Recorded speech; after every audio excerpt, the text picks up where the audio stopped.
It reduces barriers to trade and investment across the entire Asian Pacific region. It's a bold idea. It's one, Mr. Prime Minister, that we will work hard to make a reality. And as we do so, we'll continue to foster our bilateral ties. Today, the United States has free trade agreements in place with Australia. And by the way, Mr. Prime Minister, it's working for the benefit of both our countries, and I thank you for your leadership on that issue. We have free trade agreements with Singapore and Canada and Mexico and Chile. And recently, we concluded free trade agreements with 2 more APEC countries, South Korea and Peru. The United States Congress needs to ratify these trade agreements for the good of the United States and for the good of the world. I urge the business leaders gathered here to help educate your people in your communities and your workplaces about the benefits of global trade. You have an obligation. If you believe free trade makes sense, you have an obligation to help educate the people in your communities. I hope you understand this. The surest road to stagnation and instability is the path of isolation and protectionism. The only road to enduring prosperity and stability is through open markets and open trade. As we work to expand trade and investment, we've also got to address the challenges of energy security and global climate change. We need to harness the power of technology to help nations meet their growing energy needs in ways that improve the environment. We need to help people grow their economy, improve the environment, which we can do. It's possible to do so, and the best way to do so is the unleashing of new technologies. Under Prime Minister Howard's leadership, APEC is holding its first major discussions on a practical set of priorities for cooperation on energy security and clean development and climate change. And John, thanks for your leadership on this issue. We agree these issues must be addressed in an integrated way. And the work we do here at APEC will make an important contribution to the global discussions in the UN about a new framework on energy security and climate change. Later this month, the United States will convene a series of meetings of the nations that produce the most greenhouse gas emissions, including nations with rapidly growing economies like India and China. We're going to work hard to reach an agreement by next year on a detailed plan for future action. Here's my strategy. In order for there to be effective climate change policy, India and China need to be a part of the process.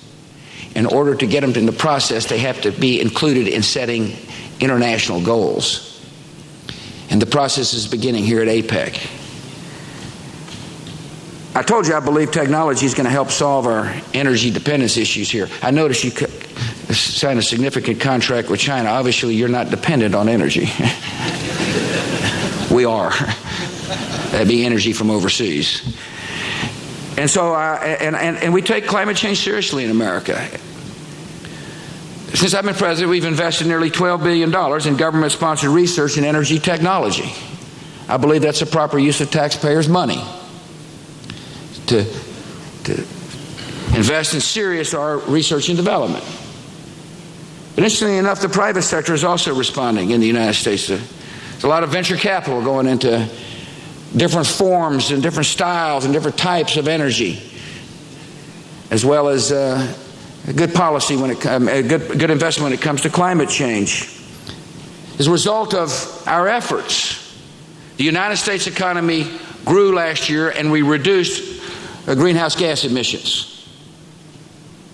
In other words, we're achieving our goal, and that is to be better stewards of the environment and at the same time grow our economy. We want our people working. We want people to have hope. I understand a prosperous society is a society which is going to be wealthy enough to make investments necessary to be good stewards of the environment. And that's precisely what's happening in the United States. I'm looking forward to working with the APEC nations to encourage their leadership to invest, just like they're doing here in Australia. I'm looking forward to working with ways we can better share technology to encourage developing nations to become better stewards of the environment. And finally, we're working to protect our citizens from the threats and challenges that have emerged in this century. Today, our nations are standing side by side in a great ideological struggle. In the struggle, the forces of moderation and reasonableness are contending with extremism and radicalism and fear. We're facing a new kind of war. It's a war in which extremists use the murder of the innocent to spread their ideology of hatred and repression. And we must stop them. For the sake of security and peace, those who sit at the table tomorrow must do everything we can to stop the radicals and the murderers. The nations of the Asia Pacific understand this threat all too well. You've experienced terrorist violence in your cities and on your streets. Violent Islamic extremists have killed the innocent in Bali and Jakarta and Manila and in other places. The leaders of Al-Qaeda have issued threats against Australia and Japan and South Korea. Yet for each attack that terrorists and extremists have carried out in this part of the world, many others have been stopped. Places such as Singapore and Manila and cities here in Australia. The fight against the terrorists in this region is one of the untold success stories in the war on terror. And the rest of the world can learn from the approach that has been taken in this region to fight the extremists. The two most dangerous terrorist networks in this region are a group called Jemaah Islamiyah, or JI, and a Filipino terrorist group called Abu Sayyaf. Both these groups have been associated with Al-Qaeda. JI terrorists have trained in Al-Qaeda's camps in Afghanistan. Al-Qaeda senior leaders have provided JI with significant funds, money that helped fund the 2002 bombing of a Bali nightclub, the 2003 bombing of a Marriott hotel in Jakarta, and the 2004 bombing of Australia's embassy in Indonesia. A senior JI leader and Al-Qaeda associate named Hambali also worked with Khalid Sheikh Mohammed on an Al-Qaeda plot to hijack an airplane and fly it into the Library Tower in Los Angeles, California. That plot was foiled with the help of governments in this region. We thank you for helping us save countless of lives of our citizens. The other terrorist network is Abu Sayyaf. This is a group that received funding from Osama bin Laden's brother-in-law and other Middle East terrorist financiers. Abu Sayyaf was behind the 2001 kidnapping of 17 Filipinos and 3 Americans in the Philippines, one of whom they beheaded. They conducted a bombing in Zamboanga City that killed an American soldier and 2 Filipinos. Abu Sayyaf was behind the worst terrorist attack in the history of the Philippines, 2004 bombing of a Manila ferry that killed more than 100 people. Nations in the Asia Pacific understand the threat posed by these groups, and together we're following a clear strategy to defeat them. First, we must do everything we can to bring them to justice so they don't kill the innocent. Nations in the Asia Pacific have arrested and killed key leaders and operatives and networks. In other words, they're following through with that first step of a strategy. In 2003, Hambali was captured, severing the main link between JI and Al-Qaeda.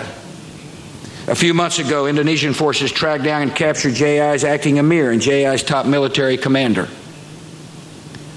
In the Philippines, the country's military forces launched a campaign called Operation Ultimatum that is targeting Abu Sayyaf. In this operation, they killed Abu Sayyaf's top leader. They found and killed his closest advisor and confidant. Pressure keeps the terrorists on the run, and when on the run, we're safer. We must be determined, we must be focused, and we must not let up. Second, nations in the Asia Pacific are providing economic assistance to struggling communities where the terrorists operate. The reason we do this is we want to strengthen moderate leaders and give citizens in these communities alternatives to the path of radicalism and violence. For example, in Indonesia, the government is working with the United States to implement a $157 million initiative to improve basic education in 1,500 public and private schools. You know, when the tsunamis hit here in 2004, the United States and friends and allies responded quickly. We did so because we care deeply about the human condition